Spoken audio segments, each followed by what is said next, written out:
Greetings. It's been a strange couple of days. Yesterday I went into a supermarket and every single person in there was with full face on display, shall we say, which made a refreshing change. Today, complete contrast. It's very much invasion of the body snatchers that seems to be going on.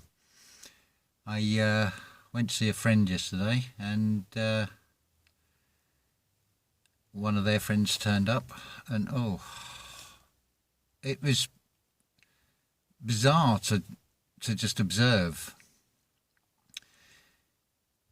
It seems to suggest there's like a five-fold or five-step plan. One is this system programming. From that, there's quite a considerable number of people who have been adversely affected by losing a very close relative to suicide, for example, and they don't seem to get over that. And at a sort of conceptual level, you could say that their world is turning, and it's very small circles.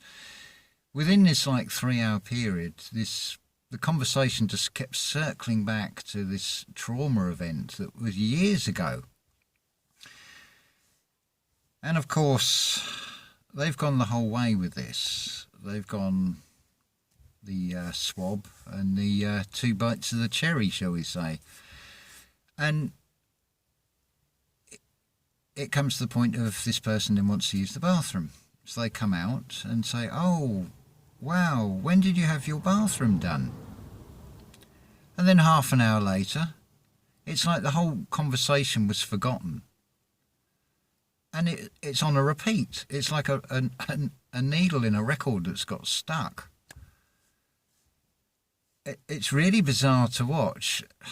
And if you see people in the, shall we say, the psychic sense, the extra perception sense, and you see their sort of auras or their light body, the only way I can liken it to is those old television stations that used to go off air at night and you just get that snow on the screen, and their sort of energy is just this sort of fuzzy black and white, devoid of colour. And you can see this at the other stages of this. A lot of people seem to be, their light seems to be like a candle that's just been snuffed out, so you've just got those dying embers. It's quite bizarre to watch, and I'm getting messages from other people who have witnessed this, people they've known before and after, and it's just absolutely bizarre. Can it be reversed? I would say it's like looking at one of those green telephone exchange boxes with all the wires out and not knowing how to put those wires back in the correct order and sort of put the energies back. They're scrambled, pretty much like people who've had chemotherapy. Their energy centres are just all over the place. They're like a kaleidoscope. But this is a step further. This is devoid of colour. I have a feeling that what I was shown with this, like those octopus arms taking light bodies back, it's like, I go with the idea that nothing is lost, energy just transforms. So this is all part of a divine plan. From a human perspective, of course, yeah, it's very unpleasant looking. But if you haven't witnessed this for yourself, you probably will see it before long, I think. Certainly around this area where I find myself, it's amazing how many have gone with this. I mean, you walk around supermarkets and you can see some of them have just got this look of total fear in their eyes. It's like they're frightened of their own shadow. It's really quite extraordinary to see. And this total contrast of other people who are just getting on. It's absolutely amazing. The other part I wanted to talk about with this is going back to that Richard Burton film, Wagner, about the life of the composer Richard Wagner.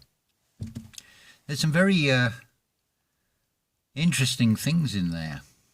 You've got the Leipzig 1848 uprising. Now, to give you a background, regardless of what you think of history, we'll take this as a story. It's, as you'll see early on in the film, Wagner is this Kapellmeister, complete with the powdered wig and all the regalia, all the whatever. The early sort of 19th century is still very much like in the 18th century, the time of Mozart. And like a Kapellmeister it's just servitude. But as is shown in that film, Wagner's first wife, Minna, that status, that symbol, she's Mrs. Kapellmeister. That's all she ever wanted. She doesn't share Wagner's dream. And you can see this Leipzig uprising sort of being played out today, going by what's shown on social media in France and Berlin and various other places. I understand Turkey as well. Then further on, I think it's in the second part of this film, it's in 3 parts on YouTube. You've got this meeting of King Ludwig with Wagner. The whole thing is like this fantastical fairy story of this king who becomes this saviour of Wagner, basically financing his projects. And Wagner says, "Your Majesty, you are my co-creator," which I thought was, oh, that's very interesting, talking about co-creator. But the balance between Wagner and King Ludwig is very much the other way. Although King Ludwig is king, he's very much in awe and has put Wagner on this pedestal. There's another very telling part, and I think it's in the second part, where in this scene Wagner is talking to Friedrich Nietzsche. And he says, "Philosophers, they plunge us into the dark ages, the shits. They made us speculate on existing instead of just getting on with existing, taking the only path apart from immolation that could alleviate their suffering through life. I refer, of course, to art."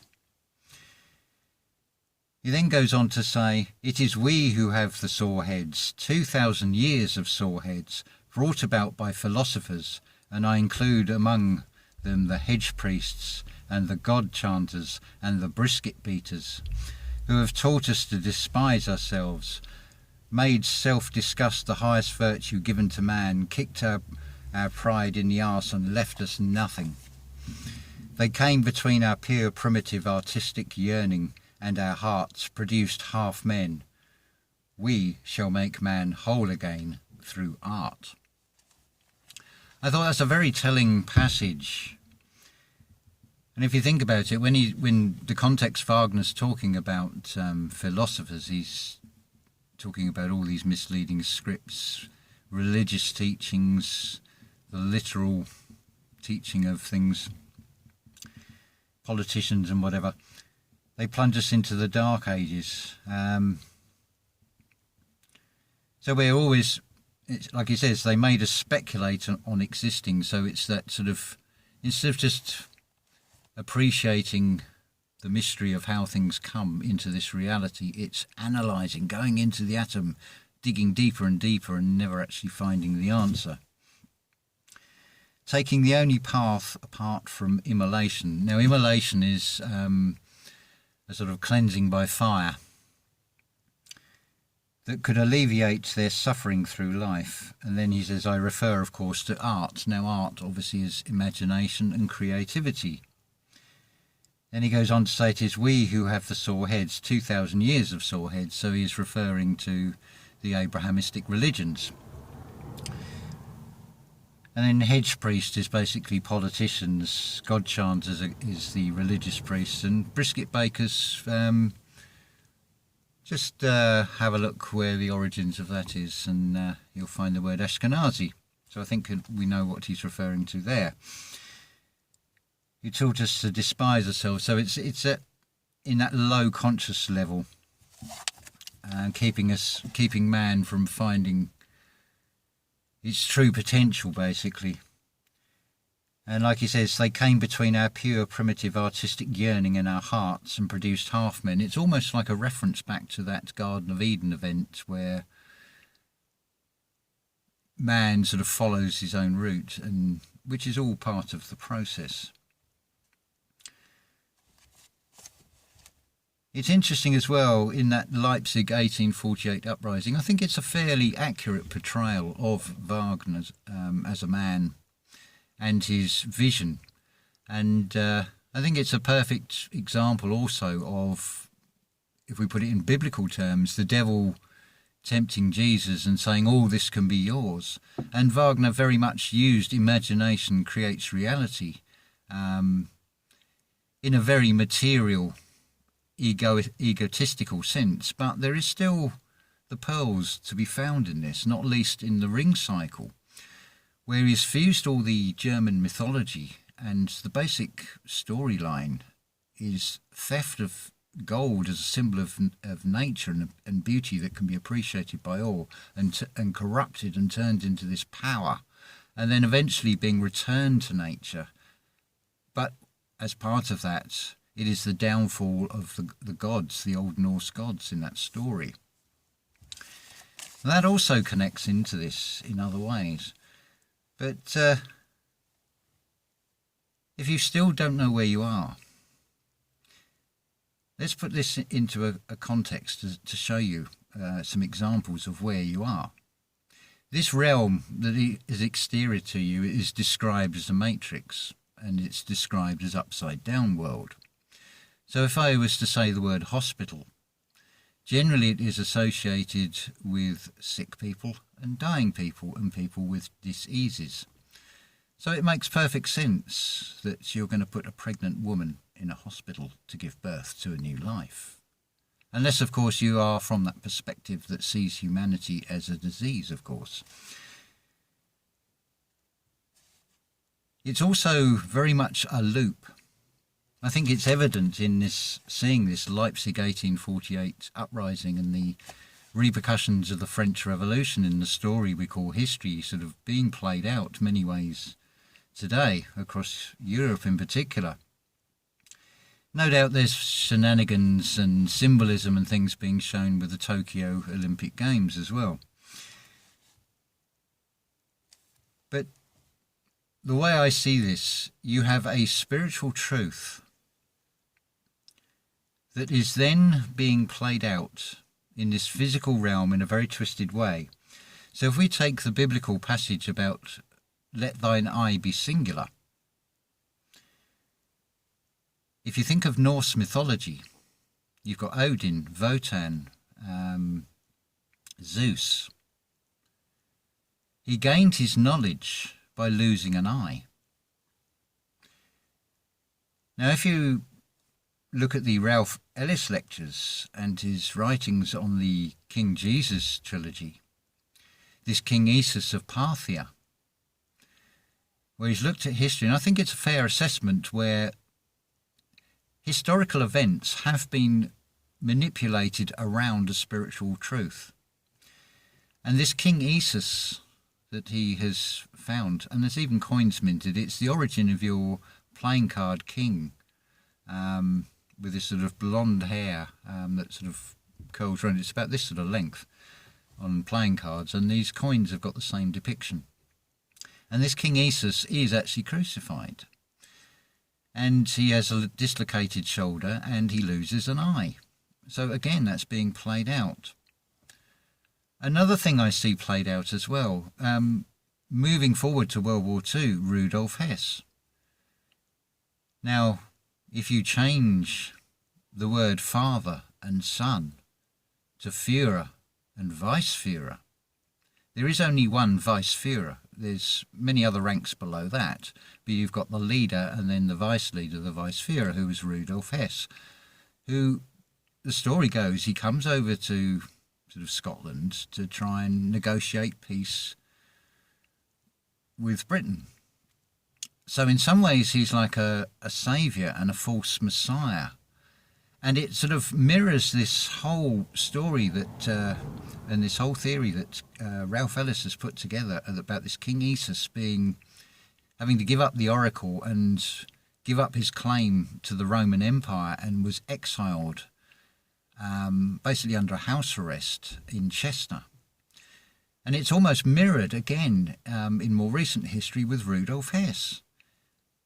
Many people have said, why was he kept in prison so long? Most of these World War II atrocities are supposed to have happened in the latter part of the Second World War, so really could Rudolph Hess be blamed? So what I think you're seeing here is you have a spiritual history that is being used for good and for bad. I would go so far to say as it's not even the knowledge of good and evil, it's the knowledge of advantage and disadvantage with the intent of good or evil behind it, whether it is self-serving or whether it is benevolent, be no violence, so radiating out the right energy.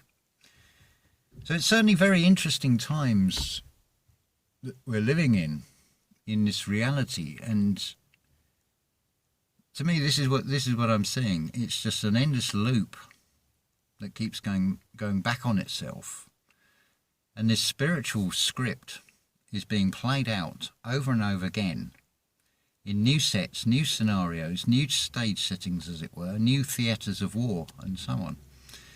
And this will just keep going and going and going like this. But yes, we can break out of it. If we detach ourselves from it and see it for what it really is, just be the observer. As I said on the last video, World War III has started. There will be casualties on both sides, so don't pick a side. Just stay the observer to it as best you can. Don't be drawn into it, because so much of it is just pure negative. It is all designed to pull your energy downwards again, and you really don't want to end up like one of those television sets that's been switched off. I mean, again, it's an external outplay. A television needs a signal transmitted to it to then broadcast out. It's your spiritual oil, basically. When that is switched off, these vessels just fail to be animated. But what we seem to have here is this situation where they're just running on some sort of autopilot. The bio part of it is still there, but the spiritual bit is disconnected. It's almost the opposite of what you're given with this technology, with apps and upgrades. This is a downgrade of humanity that's being rolled out. So, sorry if this sounds all doom and gloom. It's just the reality of the external world, and just showing, yeah, I can see this in this, and I can see this in this. In this particular case, it's through this Richard Burton Wagner film. And then also seeing with the Ralph Ellis lectures. Oh yeah, there's a mirror, there's a repeat of that same story being shown out again and again.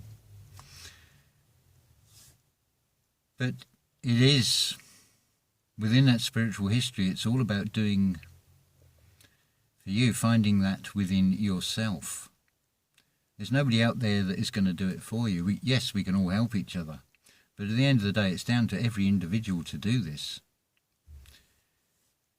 We can only sort of help guide each other as best we can. But it all comes down to how you feel about things, how you perceive things with it, and how you interact with that external world. Something else, just as a final note on this, a lot of you, I hope, will also experience this, where you seem to sort of like ghost out in the background. You're in this external world, but you're certainly not got the feeling part of it anyway. But now you're in this observer role, and you seem to be able to move about unhindered, shall we say, unchallenged, and still go about your daily lives, as it were, going back to what Wagner said, getting on with existing. So, yeah, we'll leave that there, and I hope you've had a beautiful day, or are having a beautiful day, depending on your time zone you're in, and I'll say ta-ta for now.